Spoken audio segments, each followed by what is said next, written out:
September 11th, 2001 was one of those days that stand out in the minds of most Americans.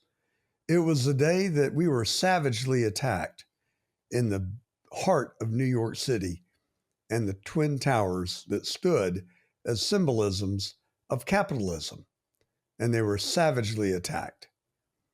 Well, I know where I was that day. You remember where you were? I looked on in absolute horror and disbelief, and the sadness that swept over me was hard to shake out of my psyche. I accepted the official narrative for what it was until recently. Now I've come to learn that there are more questions than answers, possibly, surrounding the 9/11 attacks. Well, I'm not the only one. Richard Gage, he's an architect and a member of the American Institute of Architects. He also founded and is the former CEO of Architects and Engineers for 9/11 Truth. He now wants to find out the truth surrounding 9/11, and he's doing that with the help of his wife, Gail. Richard Gage, welcome to The Truth.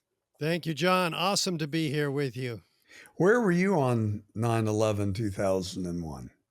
You were asleep, probably. I was up actually on my way to getting ready to go to work, and I was watching the TV, and I couldn't believe that, God, a tower had been hit by a plane, a terrible accident. And then I saw on TV the second tower hit, and I'm going, this is something different here. And that horror unfolded. But even then, John, I could not figure out what was going on. What I was seeing was not a building collapsing or two buildings collapsing. I was seeing something very different. I was seeing a series of hundreds of explosions that we're going to look at. I didn't even know, not even that evening, that a third tower came down on 9/11. And we're going to talk about that today too. A skyscraper that was not hit by a plane that came down anyway. So I accused Richard of being asleep on 9/11. For our listeners, that's because he lives on what some of us call the left coast, but he is from San Francisco. So I went through a similar mental processing as you. I was aware that a glider had run into the Statue of Liberty maybe a month or two before 9/11. And my secretary, who was a real sweet gal at the time that this happened, grabbed me in the hallway and said, "John, come here. I've got something to tell you." And I said, "What, Jenna?" She said, "Well, an airliner has crashed into the Twin Tower." And I said, "Well, that's just impossible. That would just never happen." And she said, "Well, that's what they're reporting on the news." And I said, "Well, it may have been somebody tooling around in a Cessna 152 or a Cessna 172 that had a collision with the tower, but no airliner would crash into the Twin Tower." And the words had not escaped my mouth before I looked up and saw on television the second jetliner crashing into the Twin Tower. And I was beyond, they talk about the 4 stages of grief. First, disbelief. Mm-hmm. And that was clearly, I was in denial.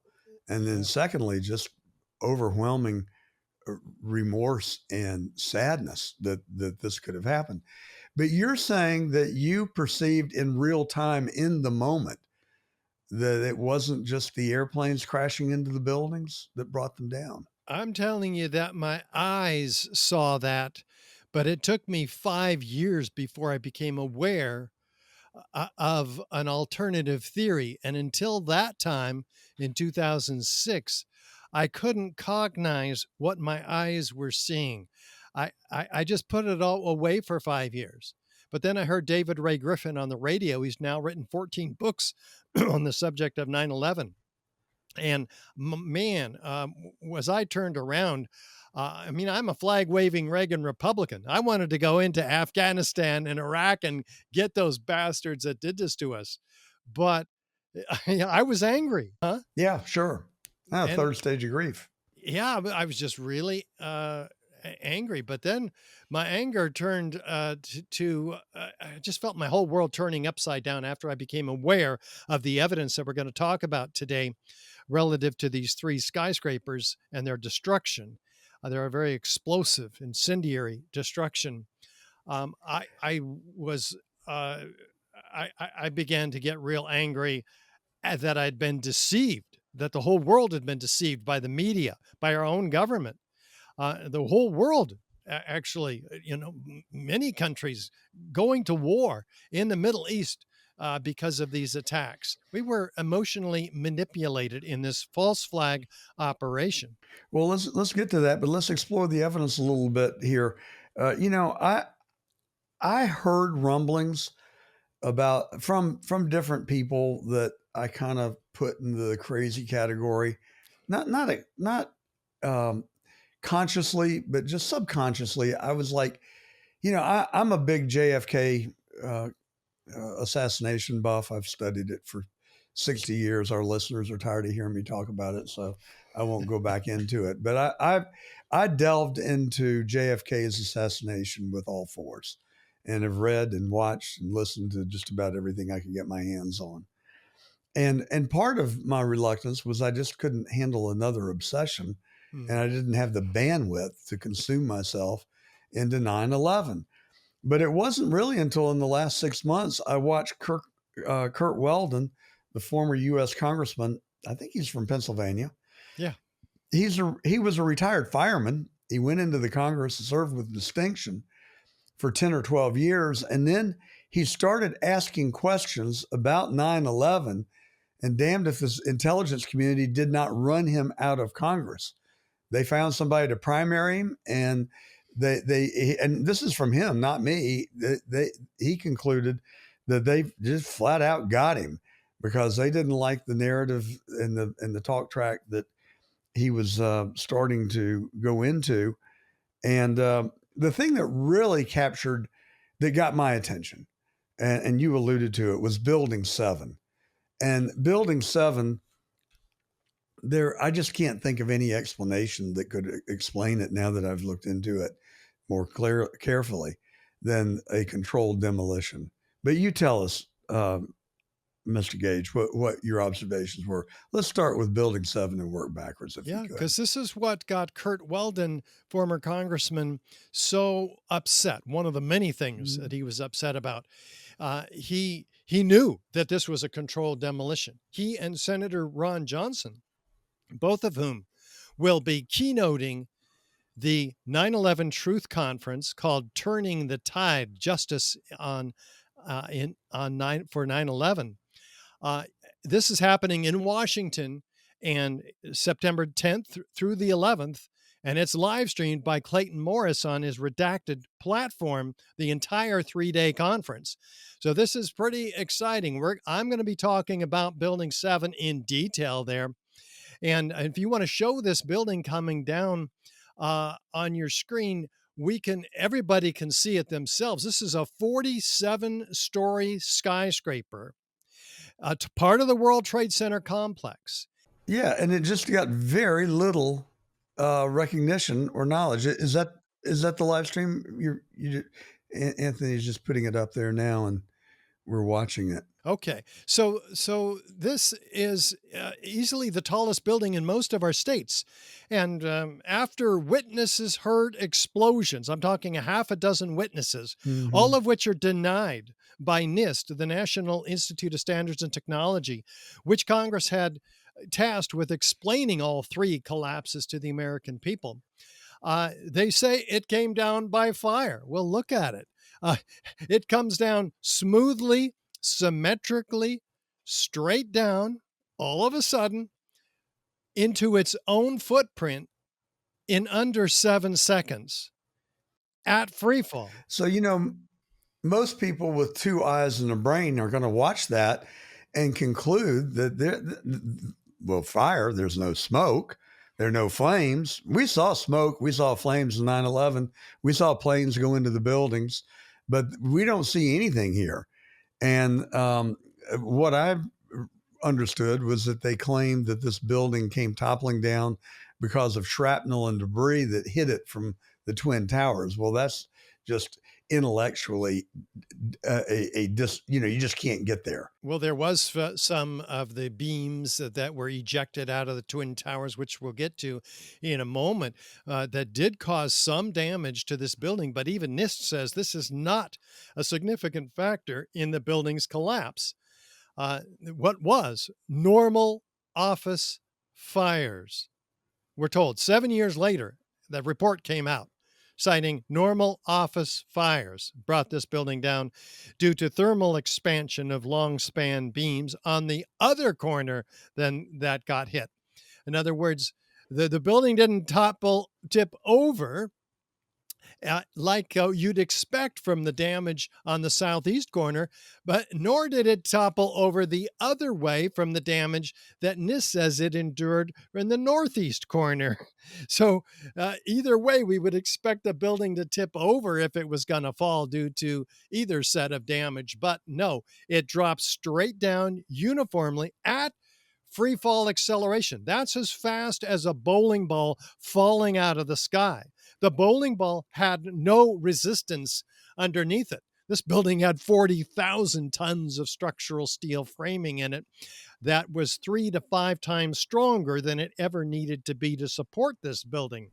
So it should not even have uh, started to collapse unless there was something else going on. I mentioned witnesses heard explosions. Well, NIST said there's no witnesses of explosions. Well, we show dozens of them on our website at richardgage911.org. And we show those explosions, we show the witnesses of explosions, and we show the NIST report. Now, the computer model on the right is from NIST. NIST tells us that here's what happened. These long span beams caused this progressive collapse because they expanded, pushing a girder off of its seat on a particular column, number 79. And then they say this instability traveled laterally up to the roof, and that's why the penthouse collapsed, the east penthouse at the top, and which is actually an isolated event and completely separate, caused by explosions, which is provable. And so their computer model actually begins to tip over, and so they stop it. They don't want us to see that their computer model, which they claim matches quite well with the video, which it doesn't at all, it begins to tip over and crumple up like a beer can. Well, that's what you'd expect in any kind of a natural collapse, but that's not what we see in the video. Professor Leroy Halsey of the University of Alaska has done his own 4-year finite element analysis. He says the only way I could get this building to collapse was not by fire, because he modeled the same fires that NIST had in this building. It was by taking out all the columns in the building, floor by floor. The interior columns first, within a fraction of a second of each other, and then the exterior columns on the same floor about a second later. Any deviation in that pattern in the building would begin to tip over. But that's not what we see in the video. That's what we see, though, in most every controlled demolition. Yeah, that was my thought. I've seen this movie before, and we watched the buildings being taken down in the middle of very concentrated urban areas, and they fall and implode right into themselves. But it's a marvel of engineering that they're able to put the dynamite or whatever the explosives are that will result in that. And this looks just like that. I have to agree. It's precision. You and Congressman Weldon are not the only people who believe these things. Evidently, you have 3,600 architects and engineers who have signed a petition that demand a second investigation into 9/11. Is that right? Yeah, not only for Building 7, but the Twin Towers as well. They have huge questions. We're talking What we don't have available to show the audience today, because of the format we're in, is the overwhelming evidence of what did bring this building down.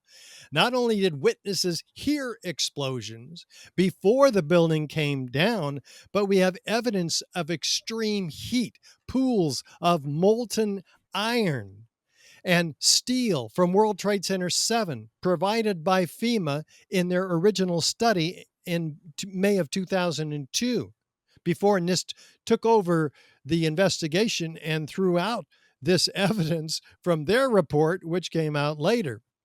7 years after 9/11, in the case of Building 7, what did the FEMA find in this metallurgical examination of the steel? Silver dollar size holes, hot sulfur corrosion attack on the steel, liquid iron, that's molten iron, invading the steel. Well, where does all that come from? It doesn't come from office fires, and it certainly doesn't come from jet fuel. Jet fuel is not a factor in Building 7. It wasn't hit by a plane, but even in the Twin Towers, jet fuel burns only 600 to 1200 degrees Fahrenheit. That's a problem for the official story. I burn it in my airplane every time I fly, and you're right, it's about 650 to 700 degrees, and that's in a very confined space where the heat is really not able to get expelled real easily. I mean, it is at one point, and that's what provides the propulsion uh, coming out of the back of the engine and spinning those turbines. And it's burning a lot hotter inside that engine. I'm talking about Abs- open air. yes. The manufacturer and engineers say 600 degrees Fahrenheit and open air. I mean, this is about the same temperature as fires burning, but they only burn about 600 degrees. NIST claims 1400 degrees, but we have melted steel. That's 3000 degrees Fahrenheit that steel is melted at. And so we have pools of molten iron. We have molten iron pouring out of the South Tower minutes prior to its collapse. We have molten iron droplets, billions of them found by the U.S. Geological Survey in all the studies of the dust. Previously, molten iron microspheres. Well, iron, we haven't used iron in our skyscrapers for 100 years. Where's all this molten iron, Fe, elemental iron, not steel? Where's it coming from? The EPA doesn't know, but they call it a signature element of the World Trade Center dust. It's not even molten, it's not even World Trade Center dust unless it has all these previously molten iron microspheres in it. Where do they come from? Molten iron is the byproduct of thermite. Thermite is an incendiary used by the military to cut through steel like a hot knife through butter. So you have the evidence of thermite in all of these various forms, and none of the evidence, none of the components of the official narrative can possibly explain the this evidence that we're talking about here. Fires don't explain; they can't account for any one of these characteristic features. So tell us about, if you would, who is NIST? What is NIST, and who comprise NIST? Obviously, a government agency of some sort. Yeah, they're under the Department of Commerce, whose leadership was changed out when the Bush administration came in, and so was the NIST. NIST leadership, they were changed out as well. Dr. Sham Sunder was appointed to lead this investigation, which they normally don't do investigations of buildings. But they did this one, and they were tasked by Congress to explain all three collapses to the American people. And this is how they did it. In the case of Building 7, normal office fires. It took them 6 years, 7 years to get to uh, that conclusion. They said, truthfully, we're having a trouble getting a handle on Building 7. Well, yeah, any like you said, anybody with a brain can figure out that this is a controlled demolition. You put it next to controlled demolition side by side. We do on our presentation, and you can't tell the difference. So what's the acronym NIST stand for? National Institute of something. Standards and technology. Okay. Yeah. and and it's part of the Department of Commerce. Yeah. So, are you alleging that it was politicized and that it was not truthful in its reporting? Absolutely. We've submitted several reports, requests for correction, they're called when you challenge agencies of the federal government that commit fraud like this. They didn't even recognize, for instance, that they say fire brought it down, but no steel frame, fire protected structure has ever collapsed due to fire. If they were going to lie, the thing I don't understand is why didn't they just say that, yeah, it was a controlled demolition. And just like Osama bin Laden tried to take down the World Trade Center several years before 9/11 with demolition, they perfected their craft with Building 7 and brought it down several hours after the Well, Twin Towers. how did they have access to three of the most highly secure buildings in the world after the Pentagon? I mean, these were terrorist targets. The Building 7 had the Mhm. IRS, the CIA, the Department of Defense, the Securities and Exchange Commission, which on the 12th floor, where the fires were worst, lost several of its, uh, uh, lost thousands of files related to hundreds of very high profile cases that it was pursuing against WorldCom and Enron. So those uh, frauds upon the American people, those the investigation of them was stopped on 9/11, along with many other investigations. Uh, this was a multifaceted false flag operation that we're talking about here. Wow, wow, wow, wow. Let's look at the Twin Towers if we can. Are you ready to move Oh on and yeah. look at the Yeah, let's do it. We put the twin towers side by side, collapsing, so we can see the identicality of them, though they were destroyed about 15 minutes apart. And what we noticed immediately is we have upward, outward, arching streamers, a geometry of fireworks, freely flying structural steel sections weighing 4 and 8 tons each, laterally ejected at 80 miles an hour, laterally, clocked by physicists, landing up to 600 feet in every direction. This is not a building collapsing. So, for our radio audience that does not have the benefit of the video, you can join us on the live stream on getter.com right now, YouTube Live and Facebook Live. But if you're not watching on the live stream, what Mr. Gage is describing is just a showering of debris that is coming out of the top of the World Trade Center laterally. That really does not look like, when I look at it with a critical eye in under that lens, it doesn't really look like what you would have expected if a plane had hit the building and it was starting to implode.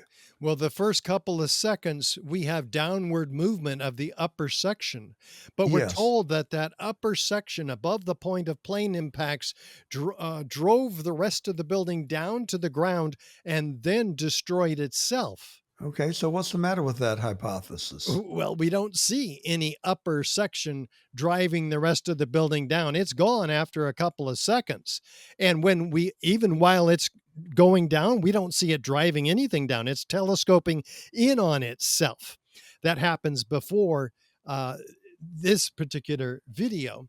And we show that at richardgage911.org. But then within 3 seconds, this is what we see, a progression of hundreds and hundreds of explosions blowing out these exterior structural steel perimeter framing sections, so laterally impaling themselves in all the skyscrapers around the building, well outside the footprint of the building. So, how are they even available to crush the building below if, in fact, as we see in the aerial photos, all of the steel has been distributed in a 1,400-foot diameter about each tower. So it's not available to crush the steel. That's a third of the weight of this building. And guess what? It's not the concrete either, because what we see in these videos is the pulverization in midair of 90,000 tons of concrete in each building. It is then it's pulverized and distributed laterally across lower Manhattan in a 3 square mile area from river to river in a blanket 3 inches thick. That's where the concrete is. 30% of that blanket is concrete. Well, wait a minute. If the concrete is delivered in a 3 square mile area, how is it available to crush the building below? It can't, and it's not. We don't see any stacks of 110 floors or 50 or 20 or one each that was an acre in size. They are gone, and we're seeing them being gone in these incredible clouds of pulverized concrete. So there's 90,000 tons of concrete in each building that's not available to crush it either. Together with the steel, that is 2/3 the weight of the building. Not available, but used by NIST in their fraudulent calculation, subcontracted to Zdenek Bazant of Northwestern University in Chicago, who used not only all of that weight to crush the building below, but doubled it up above the point of plane impacts and decreased the column strength below the point of plane impacts by a factor of 3. Completely fraudulent. And yet, that remains the key theoretical basis for NIST's column failure theory. My God. If 9/11 was really gut wrenching and hard to watch, the information that you're delivering here today is all of that to the 10th power. I mean, it is just overwhelming to me to think that we have been led to believe that people that brought these buildings down, might possibly not be the people that did it. Is that the inference? There we go. Did Muslim fundamentalist hijackers have access to these 3 buildings? Again, the most highly secure buildings outside the Pentagon, terrorist targets. Did they have access to plant explosives in here or plant incendiaries? Because we have evidence of both. What can pulverize concrete floors? Well, nanothermite, which is found in all the World Trade Center dust by a team of 8 international scientists led by Niels Harrit in Copenhagen, they find in all of their 7 samples these curious red-gray chips. They thought they were paint at first, but they examine them and they find that they have the ingredients of thermite in the red layer, which are aluminum and iron oxide. And they find that when they burn these chips, they ignite, producing an exothermic reaction, proving their thermitic material. They found through examining the chips and that the particles in them are at the nanoscale, iron oxide and aluminum powder. And that when they and they're 1,000 times smaller than the diameter of human hair, these tiny particles. This is a highly engineered substance, which, by the way, when they put in a differential scanning calorimeter, a DNC, they ignite, producing what? Not only exothermic reaction, but molten iron microspheres, which the U.S. Geological Survey found billions of in all of their World Trade Center samples. Didn't know where they came from. Molten iron, again, is the byproduct of thermite, one of them. The other byproduct, by the way, is aluminum oxide ash. And that's also what we're seeing trailing these structural steel sections. Structural steel is not flammable in office fire conditions. Why are they trailing thick white smoke clouds? Well, this is the aluminum oxide ash that is the other byproduct of thermite. So they conclude in their 25-page peer-reviewed paper in the Bentham Open Chemical Physics Journal that the red layer of these dual-layered red-gray chips is active thermitic material or pyrotechnic or explosive. There's a blur between those two categories. So this was out since 2009, and we've given it to every Congress member at least on two occasions, and many other occasions with the other materials, including the petition that you mentioned, to them. And we've been working on them for 19 years altogether, with Architects and Engineers for 9/11 Truth, the organization I founded. And we now have a sitting senator who's the chair of the select subcommittee, the Senate subcommittee on investigations, Senator Ron Johnson, who is in a position to obtain subpoena power, who has already begun investigations, as you know, into the false disease and the false solution for it that we've been provided over the last 4 years. Well, now he's going after 9/11, and he's keynoting our conference, Turning the Tide 9/11 Justice in 2025. That's going to be in Washington, D.C., and that's going to be September 10th through the 12th. And we have the live stream if you can't make it to DC.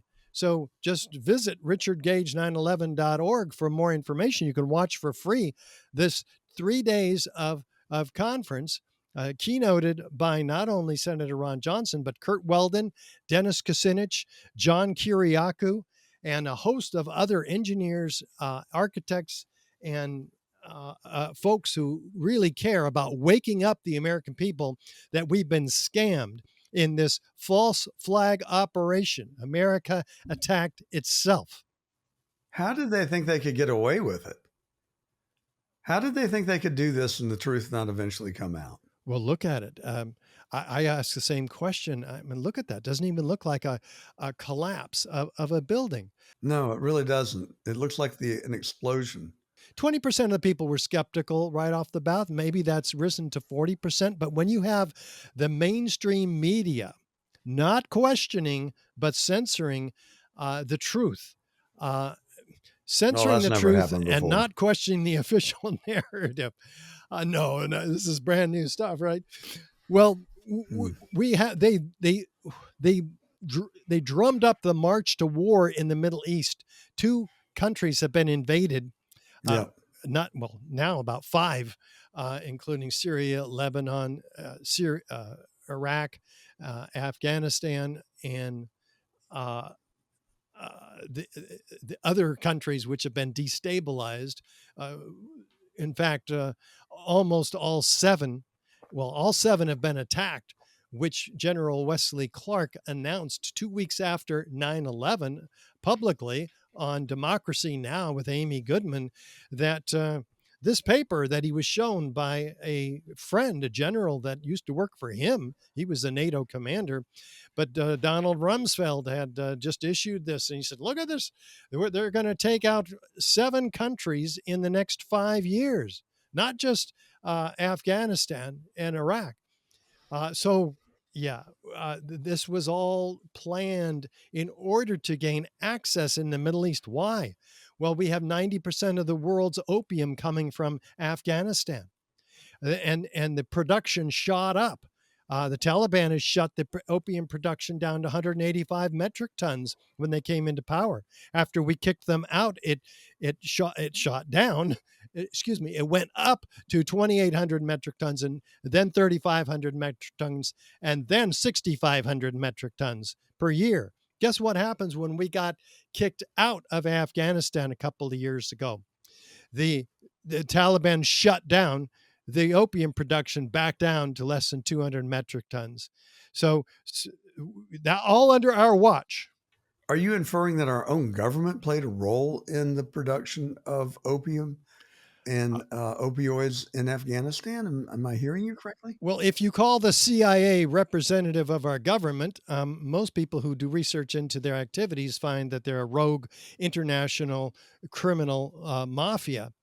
And working with other intelligence agencies around the world.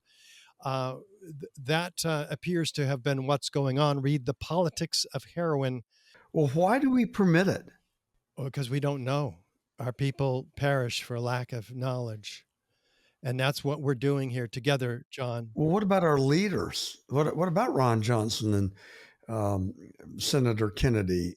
Well, Senator Johnson and Kurt Weldon are among those, and Dennis Kucinich demanding a new investigation into Now, 9/11. Dennis So Kucinich, where is he from? Isn't he the governor? Wasn't he the governor of Cleveland, Ohio? he was the sitting congressman for Ohio. He was the mayor of Cleveland for many years, and he is a truth teller.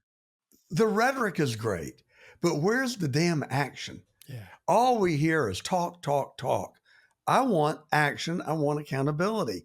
But why do they not confront the intelligence community that I think is causing our federal government to be rotten to its core?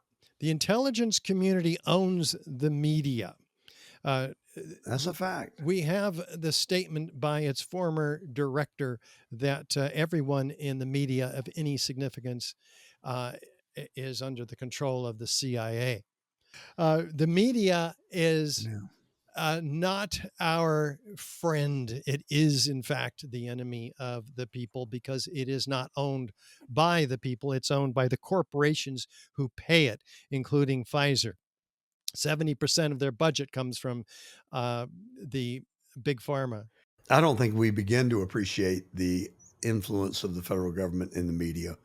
We learned from Matt Taibbi that the FBI paid Twitter to censor people and cancel them if they spoke differently than the company narrative, I'll say, in COVID and the vaccine. We learned that Politico has received $10 million just in the form of subscriptions from people in the federal government that we paid $75,000 and $100,000 for these subscriptions, and it just really it's bad. It is bad. They've co-opted the media and made them basically the Politburo, and that's a sad day in America to me.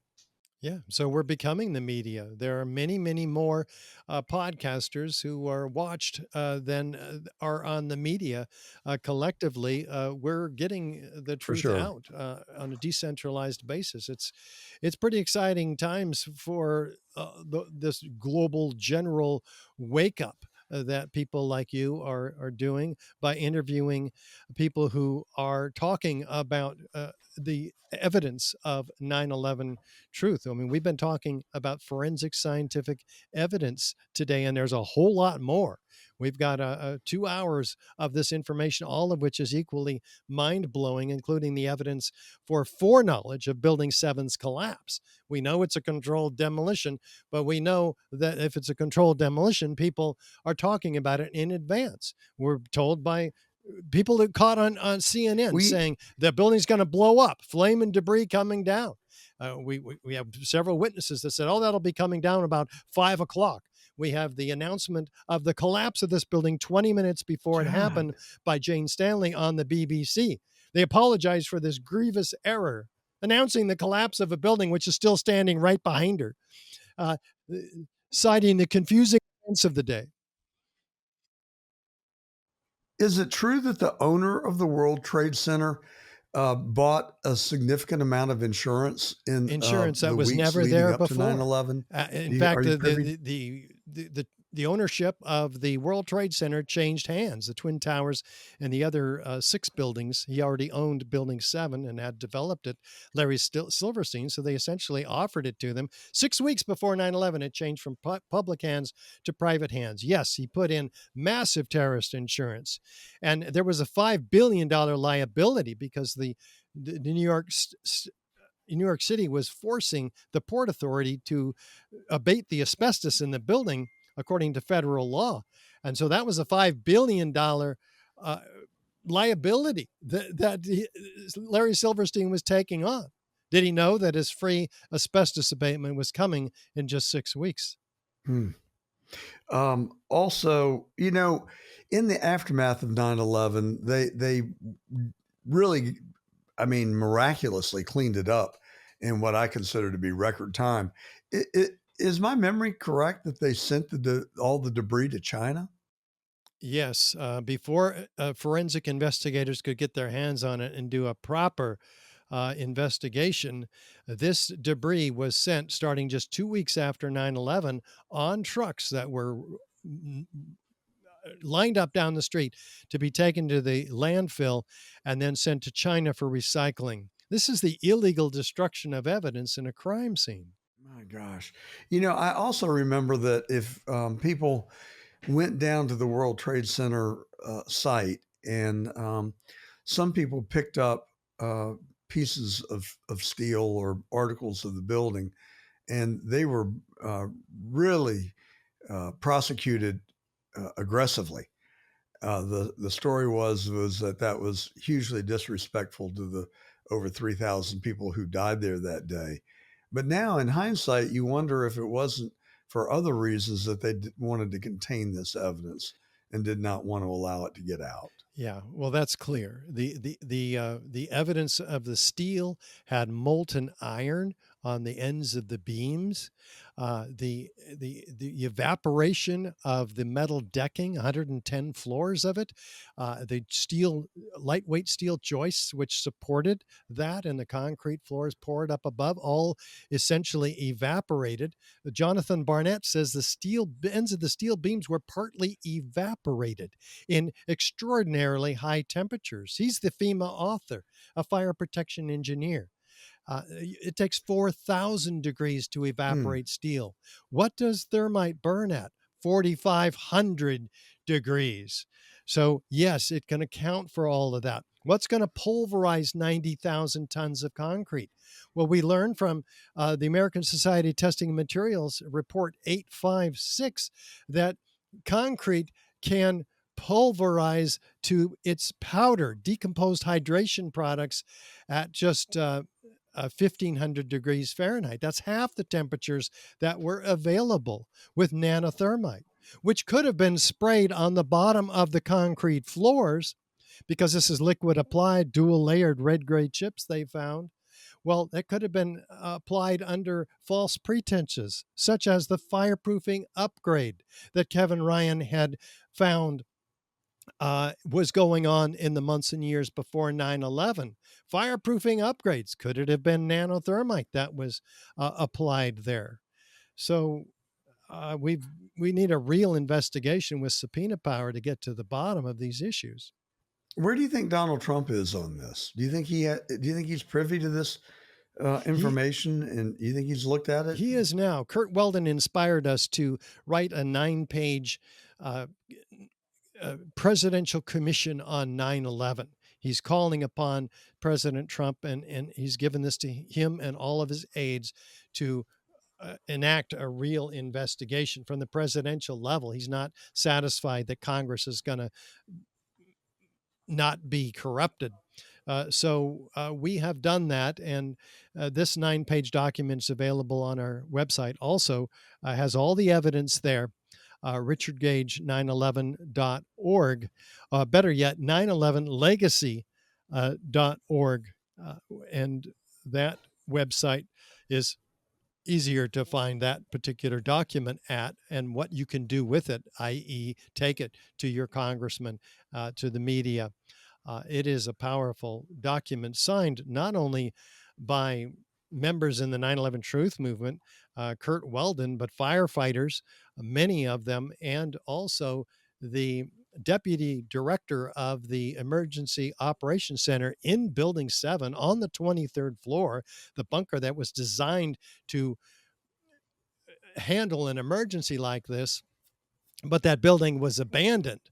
And so Richard Rotan's is listed on that document, also calling for a new investigation.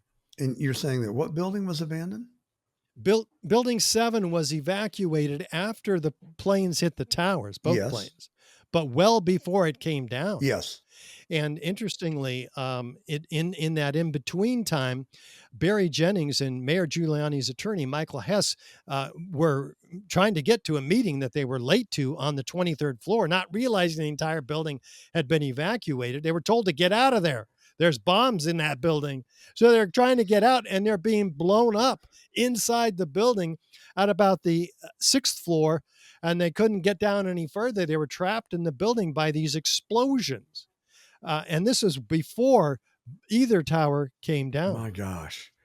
Well, I would think that Howard Lutnick would be someone that would be receptive to receiving information about this. Certainly was there that day. I guess maybe he wasn't there that day, but many of his employees of his firm were there and tragically lost their lives. Well, thank you for the Yeah. work that you're doing. I mean, this is some pretty heavy stuff, Richard. I am just and unfortunately, I would love to play devil's advocate with you and try and pick your Hmm. theory apart, but unfortunately, it just all has the ring of truth, and it is congruent with what we see in the videos, and I think that the obviously the truth is starting to seep out, and I share your concern about the intelligence community in this country and I guess around the world. They seem to have a stranglehold on our governments, and it does need to stop. I think the only way for that to happen is for all of us to join hands and demand transparency, shine light on it, and get our leaders to come forward. I would think that I wonder where the people are that did this stuff. I mean, where are the whistleblowers that participated in planning the explosives? Or do you think they're foreign actors or are they inside our country? I mean, when JFK, Well, the assassination started to unravel, we really had a lot of whistleblowers. People were saying, well, when's somebody going to make a deathbed confession? Well, they actually already had, like E. Howard Hunt. And they were suicided, at least a dozen of them, yeah, right? for sure. Um, but, but, That's a but problem. where are the whistleblowers here? Well, maybe they were suicided too. We don't know. We do know that 5 Israelis were caught dancing on the top of the parking Yeah. garage in an apartment building across the Yeah. river and holding up a lighter in front of the burning tower and dancing for joy. Yeah. And they were later arrested by the FBI. Dick Chertoff released them a couple of months later back to Israel, where they went on a show, a TV show, and acknowledged we were there to document the event. Good Well, wait a minute. God. How did they know Yeah, about how would you that? know? And Yeah. and John Brennan, the former head of the CIA, signed visas for 4 of the terrorists for their entry into the United States. Now that's a little factoid that I'd like to have some more data around. Yeah. He was the head of the Jeddah, Saudi Arabia intelligence unit, and they were overriding uh, several people who were saying, "Hey, you don't want these characters in America." And J. Michael Springman wrote a whole book about it, that he was being overridden uh, by the CIA. Fascinating, demonic, uh, maddening, hugely sad and disappointing information that you brought us today. But thank you for doing so. And you really obviously have devoted inordinate amounts of time on this and appear to be dedicating your life to getting the truth out. And for that, we are grateful. And I hope the truth will come Thank out you. and I hope we can get some accountability. And maybe this will be the catalyst once and for all to follow the roots back to whoever and reform. I think that is Let the certainly, chips fall where they may. that's it, exactly.